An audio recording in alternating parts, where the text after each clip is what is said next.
The true secret to success is happiness. It has been scientifically proven that happy people are healthier, more creative, and more productive at work. That is why Shawn wrote The Happiness Advantage with a big idea in mind, to show us that being happy helps us be more successful. Not the other way around. It's about starting with joy, positivity, and well-being to fuel our achievements in work and life. By summarizing this fantastic book, I want to help you find out how to use happiness as a tool instead of just a product. You will discover easy, useful methods to change your way of thinking, and you will see how this change can considerably enhance your creativity and productivity. Ready to get a happiness advantage of your own? Stick with me, hit that subscribe button if you haven't already, and let's dive into these transformative ideas together. I look forward to hearing which methods work best for you in the comment section. Chapter 1 is titled The Happiness Advantage. It is going to change the way you think about happiness and success. So, what's the big idea? Well, most of us believe that if we work hard and achieve big things, happiness will follow. But guess what? It's actually the other way around. That's right. Having a positive mindset fuels our success. When we're happy, our brain becomes more engaged, creative, motivated, energetic, and resilient. This is what Shawn Achor calls the happiness advantage. Now, let's imagine a scenario. Picture Sarah, a graphic designer who feels stuck and underappreciated at work. She starts her day expecting the worst, and guess what? Her day usually ends up feeling pretty lousy. But then Sarah learns about the happiness advantage. She begins to start her day by listing 3 things she's grateful for. Over time, this small change helps her see challenges as opportunities instead of obstacles. She feels more creative. Her productivity shoots up, and guess what? Her colleagues and bosses start noticing her positive energy and fantastic work. Here are the key takeaways. 1. Positive brain power.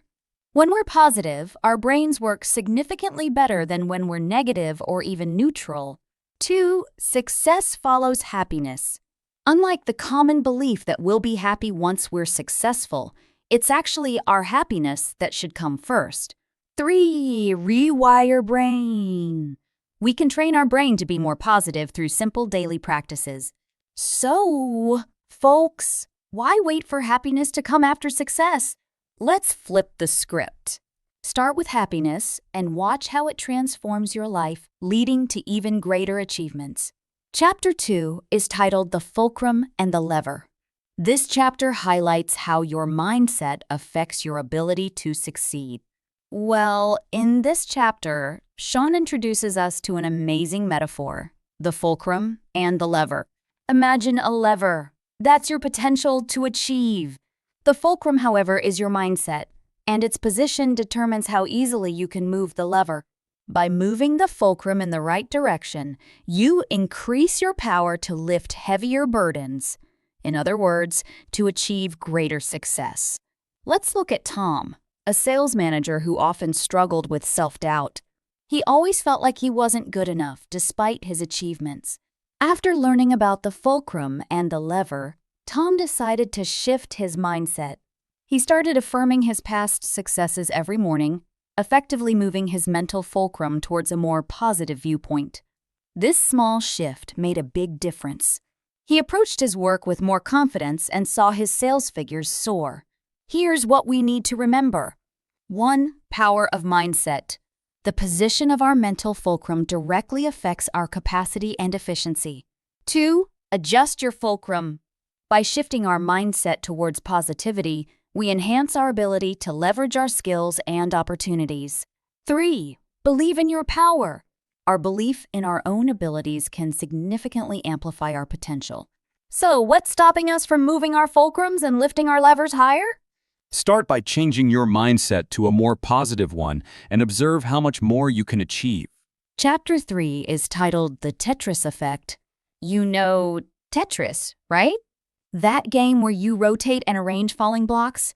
Well, it turns out playing Tetris a lot can actually change how you view the world. Players often start visualizing how everyday items can fit together outside the game. This phenomenon is what Shawn uses to describe how our brains get wired to recognize patterns based on what we frequently focus on. So, what does this have to do with happiness and success? A lot, actually. Let's talk about Lisa, a project manager who always stressed about deadlines and problems. This negative focus made her job a nightmare. After learning about the Tetris Effect, Lisa started spending a few minutes each day noting down the things that went well.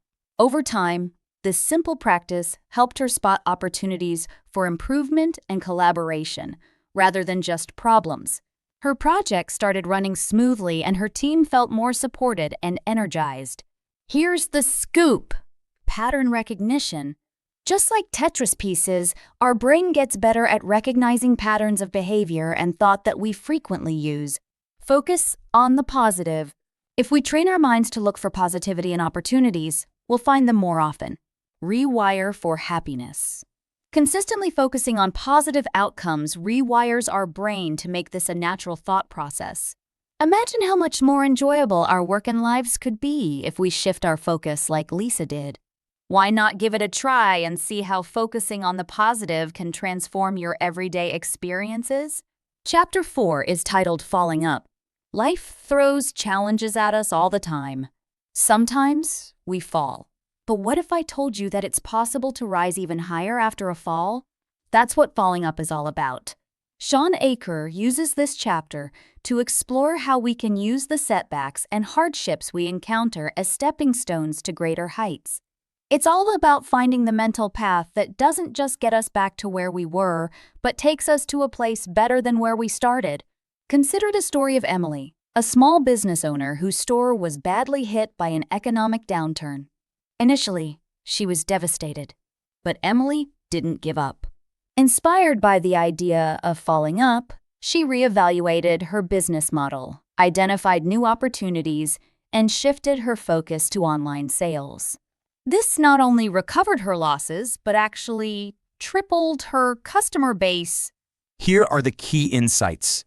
Adversity as opportunity. Every setback is an opportunity to improve, learn, and advance.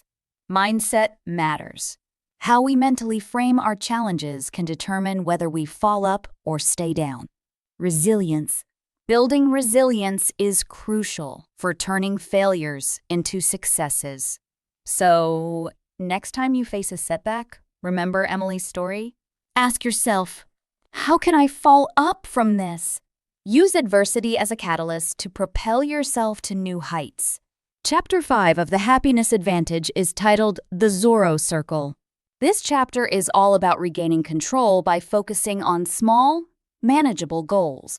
It's inspired by Zorro, the fictional hero who mastered his skills within a small circle before expanding his range.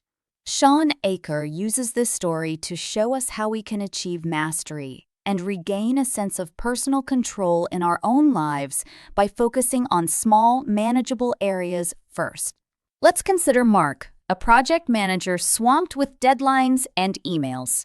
Initially, he felt like he was drowning in tasks. Mark decided to apply the Zorro Circle concept. He started by organizing just one part of his work, his inbox. After he felt in control of his email, he expanded his focus to planning his daily tasks more efficiently.